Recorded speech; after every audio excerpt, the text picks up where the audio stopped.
اعوذ باللہ من الشیطان الرجیم بسم اللہ الرحمن الرحیم الحمد للہ رب العالمین الرحمن الرحیم والصلاة والسلام علی سید الانبیاء والمرسلین امام المتقین خاتم النبیین سیدنا و مولانا محمد وعلی آلہ واصحابہ اجمعین۔ ہم نے آپ نے بچپن سے یہ قول سنا ہے کہ علم حاصل کرنا ہر مسلمان پر فرض ہے۔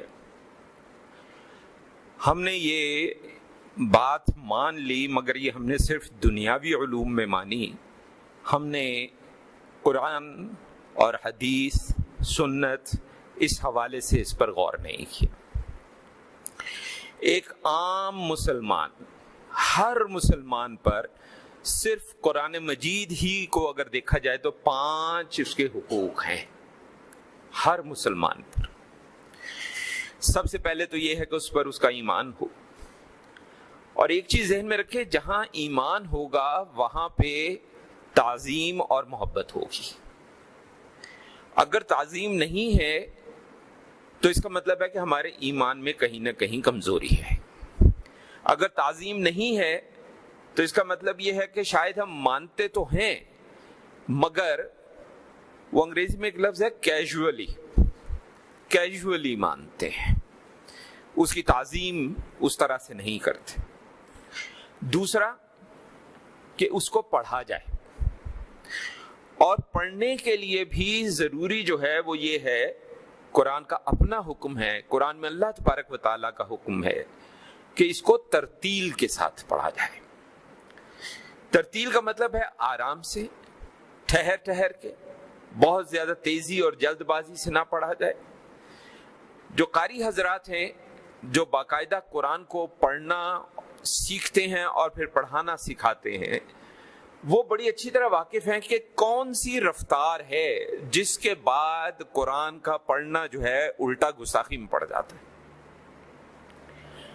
اور اس کی مثال ہمارے ہاں بہت سی جگہوں پہ ماہ رمضان کے اندر تراویح میں دیکھنے کو ملتی ہے۔ کئی مساجد ایسی ہمیں ملتی ہیں کہ جس کے اندر معاملہ جو ہے وہ صرف اور صرف اس طرح سے چلتا ہے کہ کون کتنی جلدی تراویح مکمل کرواتا ہے۔ ذہن میں رکھیں کہ ایک خاص حد تک رفتار تیز کی جا سکتی ہے، اس سے زیادہ اگر تیز کی جائے تو پھر حروف، ان کی حرکات وہ آپس میں ملنا شروع ہو جاتی ہیں، جس کی وجہ سے قرآن کا پڑھنا بجائے باعث سے ثواب ہونے کے الٹا باعث سے گناہ ہو سکتا ہے۔ تو ترتیل کے ساتھ پڑھنا ہے۔ اس میں ایک اور چیز کا سمجھنا ضروری ہے کہ قرآن مجید کو پڑھنے کے لیے باقاعدہ تجوید کے اسباق لینے چاہیے۔ ہمیں ہر مسلمان کو چاہیے کہ قرآن پڑھنا سیکھے۔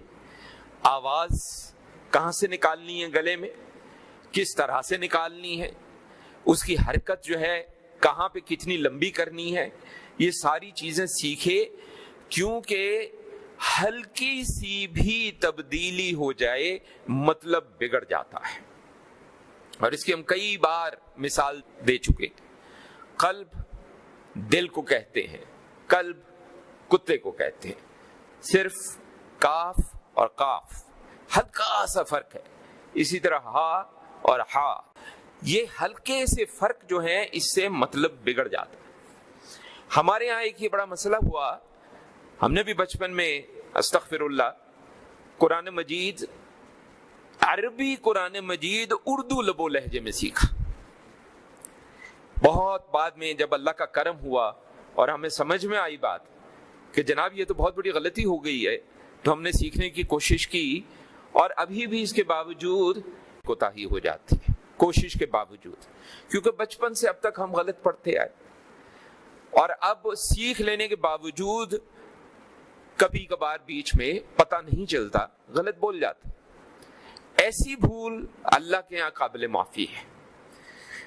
اچھا، اس کے علاوہ اکثر لوگ، اگر ہم کبھی کسی کو مشورہ دیتے ہیں، ہمیں یاد ہے ہمارے عزیز بیٹھے ہیں یہاں پہ، انہوں نے کہیں اپنے دوستوں میں یہ بات کہی تو انہوں نے خود بتایا ہمیں کہ کچھ دوست الٹا غصے میں آ گئے اور ناراض ہو گئے، کہنے لگے آپ کیا کہتے ہیں کہ ہم سارا قرآن غلط پڑھتے ہیں اور ہم قرآن پڑھنا چھوڑتے ہیں.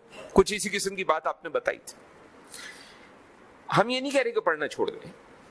دیکھیں اگر آپ سیکھنا شروع کر دیتے ہیں تو جو غلطی بھی ہو رہی ہے پڑھنے میں وہ قابل معافی ہے، لیکن اگر آپ سیکھنے کو ہی تیار نہیں ہیں اور مسلسل جاننے کے باوجود غلط پڑھتے چلے جا رہے ہیں تو پھر یہ گناہ ہے، یہ غلطی ہے، یہ کوتاہی ہے. اور دوسرا یہ ذہن میں رکھیں کہ مقابلہ نہیں ہے کہ کون کتنا پڑھتا ہے. آپ روزانہ صرف ایک رکوع پڑھیں، ٹھیک ہے، کوئی حرج نہیں ہے. آپ روزانہ اگر ایک پارہ پڑھ سکتے ہیں چلے پارہ پڑھیے، ایک ماہ کے اندر آپ قرآن مجید مکمل کر سکیں گے. آپ روزانہ ایک منزل پڑھ سکتے ہیں، منزل پڑھ لیجئے، ہر 7 دن میں آپ قرآن مکمل کر سکیں گے. دیکھیے یہ مقابلہ نہیں ہو رہا، آپ اپنا اللہ سے رابطہ مضبوط کرنا چاہ رہے ہیں، اور اللہ سے رابطہ جب مضبوط کرنا ہے اس میں پھر اس طرح کے مقابلے نہیں کیے جا سکتے کہ میرا یہ ساتھی ہے یہ تو روز ایک پارہ پڑھتا ہے تو میں ایک رکوع کیوں پڑھوں جی. آپ سے پارہ نہیں پڑھا جاتا، آپ ربع پڑھ لیتے ہیں روز کا، ٹھیک ہے ربع پڑھ لیجئے، کوئی حرج نہیں، لیکن پڑھیے. اور اگر آپ نے بھی بچپن میں قرآن مجید عربی میں ہونے کے باوجود اردو لب و لہجے میں سیکھا ہے تو اب بھی وقت ہے. علم حاصل کرنے کے لیے کسی کوئی عمر کی قید نہیں ہوتی. اور اب تو ایسی اعلیٰ نسل کی موبائل ایپس آ گئی ہیں جو کہ آپ کو مدد دے سکتی ہیں. اگر اس عمر میں فرض کریں کہ آپ کو تھوڑی سی شرمندگی محسوس ہوتی ہے کسی استاد کو پکڑنے. ہم نے خود الحمدللہ ایک دفعہ ایک ذکر کی محفل میں بیٹھے ہوئے تھے، وہاں پہ قاری صاحب آئے ہوئے تھے، ہمیں ان کی بڑی پسند آئی تجوید. بڑی پرانی بات ہے، کوئی تقریباً 15-20 سال پرانی بات ہے. تو وہ بعد میں ہم ان کی مسجد میں پہنچ گئے، ان سے درخواست کی کہ آپ شام کو وقت دے سکتے ہیں؟ انہوں نے کہا جی دے سکتے ہیں، میں آپ کے گھر آ جاؤں گا. وہ گھر آتے تھے. اس وقت تک کافی حد تک ہم تجوید سیکھ چکے تھے، لیکن ہمیں کوئی اس پہ الحمدللہ شرمندگی نہیں ہوئی. اللہ کا کرم تھا کہ شرمندگی نہیں ہوئی. اب اچھی بہت اعلیٰ موبائل ایپس آ چکی ہیں، آن لائن بڑے اچھے قاری حضرات موجود ہیں. اگر آپ تھوڑا سا خرچہ برداشت کر سکتے ہیں تو آپ ان کو استاد کے طور پہ رکھ سکتے ہیں. خرچہ نہیں برداشت کر سکتے تو ایپس تو مفت میں ہیں. آپ قرآن کو پڑھنا سیکھیں اور بے شک تھوڑا سیکھیں. اور اس میں بھی بالکل آپ کو کوئی دقت نہیں ہونی چاہیے سوچنے میں کہ جی میں چونکہ غلطی میں پڑھتا ہوں یا پڑھتی ہوں تو بہت زیادہ وقت لگتا ہے، ٹوٹ کے پڑھتے ہیں، ہم رک کے پڑھتے ہیں، تھوڑی سی مشکل کے ساتھ پڑھتے ہیں. کوئی بات نہیں ہے. حدیث مبارک موجود ہے کہ جس کے مطابق حضور اکرم صلی اللہ علیہ وسلم نے یہاں تک فرما دیا کہ جو دقت کے ساتھ پڑھے گا اس کو 2 ثواب ہیں. اس کی وجہ یہ ہے کہ وہ خلوص کے ساتھ اپنے آپ کو اللہ تبارک و تعالیٰ سے جوڑنا چاہ رہا ہے، اور وہ بغیر اس چیز کا لحاظ کیے کہ میں جی 60 سال کا ہو گیا ہوں، میں 70 سال کا ہو گیا ہوں، لیکن اس کے باوجود سیکھنے کی کوشش کر رہا ہے. اور اس میں اگر وہ دقت کے ساتھ اٹک کے غلطیاں کر کے بھی پڑھتا ہے تو اللہ تعالیٰ اس کو ثواب دیتا ہے.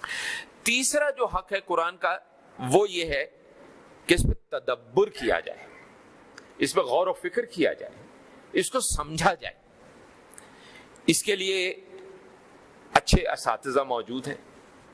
اگر استاد ہو تو زیادہ بہتر بات ہے، لیکن اگر استاد نہیں ہے تو اچھی تفاسیر موجود ہے مختصر قسم کی جن کو پڑھا جا سکتا ہے. آپ بے شک روز کی صرف ایک آیت پڑھ لیں، اس پہ بھی ایک حدیث موجود ہے، اور اس حدیث کے بارے میں گو کہ کچھ محدثین نے کلام کیا ہے. جب ہم کہتے ہیں کلام کیا ہے تو اس کا مطلب اس کی صحت پہ کچھ انہوں نے بات کی ہے کہ ان کے خیال میں یہ اس کی صحت ایسے ہے یا ایسے ہے. لیکن الفاظ ایسے خوبصورت ہیں اور فضائل میں یہ حدیث ہم نے تقریباً ہر مکتبہ فکر کو سناتے ہوئے دیکھا ہے.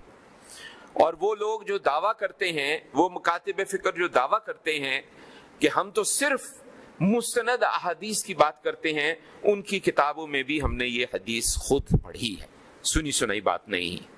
اس کے الفاظ کچھ اس طرح سے ہے کہ اگر روزانہ تم ایک آیت قرآن کی سمجھ کر پڑھ لو تو 100 نوافل سے بہتر ہے. اللہ اکبر.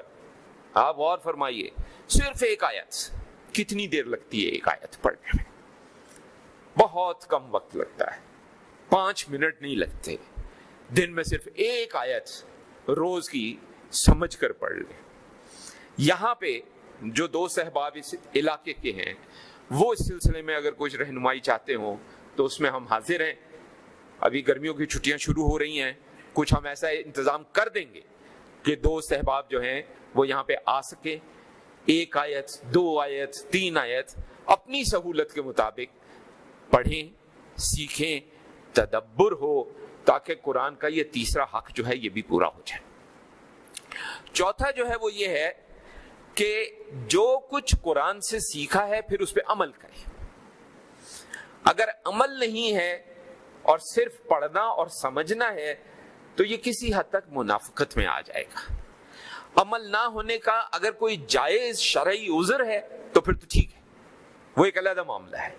لیکن اگر کوئی جائز شرعی عذر نہیں ہے اور اس کے باوجود ہم قرآن پڑھ بھی رہے ہیں اور ہم اس کو سمجھنے کی کوشش بھی کر رہے ہیں لیکن ہم اس پہ عمل نہیں کر رہے ہیں, تو یہ کسی حد تک خدشہ ہے کہ کہیں روز قیامت ہمارا یہ عمل منافقت میں نہ شمار ہو جائے. اس لیے بڑا محتاط رہنے کی ضرورت ہے. اور قرآن کے اعمال جو ہیں اور احادیث سے جو کچھ معتبر احادیث سے جو کچھ ثابت ہے وہ اگر ہماری روایات سے ٹکرا جائے, ہمارے تمدن سے ٹکرا جائے, ہمارے کلچر سے ٹکرا جائے تو اللہ کا خوف جو ہے دل میں رکھیں اور اپنے تمدن کی نفی کریں اور قرآن کی اور حدیث کی جو احکامات ہیں اس کے مطابق اپنے آپ کو ڈھالنے کی کوشش کریں. اپنے ارد گرد اپنے اہل خانہ کو بھی ادھر لانے کی کوشش کریں. اگر وہ نہیں بھی آتے تو کم از کم تذکرہ ضرور کریں, مشورہ ضرور کریں, ہدایت ضرور دیں, تاکہ روز قیامت کم از کم یہ بات ضرور شمار ہو جائے کہ ہم نے کہا ضرور تھا, اگلے نے کیا نہیں ہے اور میرے بس میں نہیں تھا کہ میں اس سے کروا دوں. اور 5واں جو ہے وہ ہے کہ پھر دوسروں تک پہنچایا جائے, اس کی تلقین کی جائے, جس کا بھی تھوڑا سا تذکرہ ہم نے کر بھی دیا کہ آپ اپنے اہل خانہ سے شروع کر سکتے ہیں, دوست احباب سے شروع کر سکتے ہیں. اس طرح سے اگر شروع کریں گے تو انشاءاللہ آپ دیکھیں گے کہ آپ کی زندگی کے اندر مسائل بھی کم ہونے لگ جائیں گے, اور اگر مسئلہ ہوگا تو اللہ پر ایمان میں اتنی مضبوطی آ جائے گی کہ وہ مسئلہ آپ کو تکلیف نہیں دے گا.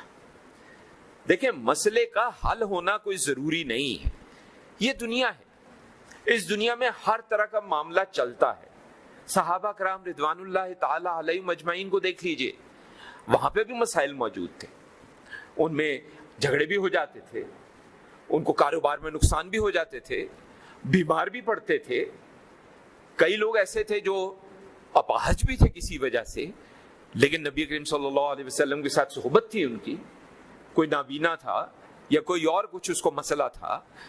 تو یہ تو دنیا ہے, دنیا میں ہر طرح کے لوگ ہوتے ہیں اور ہر انسان کا جو آپ یہ سمجھ لیں امتحان ہے وہ اس کے مطابق ہے. اگر ایک بندہ جو ہے مشکل میں ہے تو اس کے امتحان اس کے حساب سے. ایک بندہ ہے جو بالکل فراوانی میں ہے, پیسہ ہی پیسہ ہے, دنیا ہی دنیا ہے, اس کا امتحان اس طرح سے ہے. ایک ایک پائی کا حساب ہوگا کہ تمہیں اتنا نوازا تھا, بتا تو نے کیا کیا, فلاں کا کیا کیا, فلاں کا کیا کیا.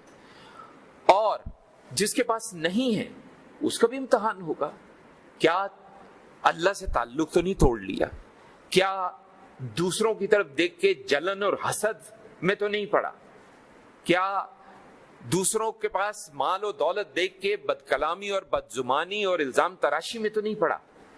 تو ہر بندے کو اس کی حیثیت کے مطابق اس کا امتحان ہے. یہ نہ سمجھیں کہ کوئی امتحان سے باہر ہے, ہر شخص کا امتحان ہے. جس کے پاس تھوڑی سا علم ہے اس کا بھی امتحان ہے, جس کے پاس علم نہیں ہے اس کا بھی امتحان ہے. کوئی علم حاصل کرنے کی کوشش کرتا ہے یا نہیں کرتا, نیت رکھتا ہے لیکن کسی وجہ سے نہیں کر پاتا تو وہ ایک علیحدہ معاملہ ہے. اللہ تعالیٰ غفور الرحیم. ہمارے یہاں 2-3 معاملات ہوئے جس پہ بات کرنا بڑا ضروری ہے. ہمارا ارادہ ہی ہے کہ وہ قرآن کے حوالے سے انشاءاللہ آگے چلیں گے اب دوبارہ سے، کیونکہ پہلے آپ کو یاد ہوگا کثرت کے ساتھ قرآن، آیات، سورتوں اور اس کے حوالے سے ہماری گفتگو ہوتی تھی، تو ہم نے اس کو ایک نئے طریقے سے شروع کرنے کا ارادہ کیا. ساتھ میں ظاہر ہے کہ جیسے جیسے کوئی موقع ہوں گے اس کے حوالے سے متعلق گفتگو بھی ہوا کرے گی. تو اس کی گفتگو قرآن مجید کے حوالے سے بڑی اہم 2-3 نکتے ہیں جن کو ہم انشاءاللہ اللہ کے دیے اذن و توفیق سے اگلے جمعے کی نشست میں بیان کریں گے اور اس پہ گفتگو کریں گے. اور ہم دعا کرتے ہیں کہ اللہ تعالیٰ اس علاقے کے لوگوں کو بھی، اللہ تعالیٰ نے جو یہ مسجد جو ہے اس کا اہتمام کرنے کا ہمارے دوستوں کو اللہ تعالیٰ نے اذن و توفیق بخشا اور اسباب بخشے، اللہ تعالیٰ ان کو بھی قبول فرمائے، اور جو لوگ آ رہے ہیں ان کو بھی قبول فرمائے ان کا آنا. اور جو ہماری گفتگو ہے اصلاح کے حوالے سے، قرآن کے حوالے سے، اللہ تعالیٰ اس کو قبول فرمائے اور آپ لوگوں کے دلوں کے اندر اللہ تعالیٰ اس پیغام کو بٹھائے. آمین. وصلی اللہ علی خیر خلقہ سیدنا و مولانا محمد وعلی آلہ و اصحابہ اجمعین برحمتک یا ارحم الراحمین.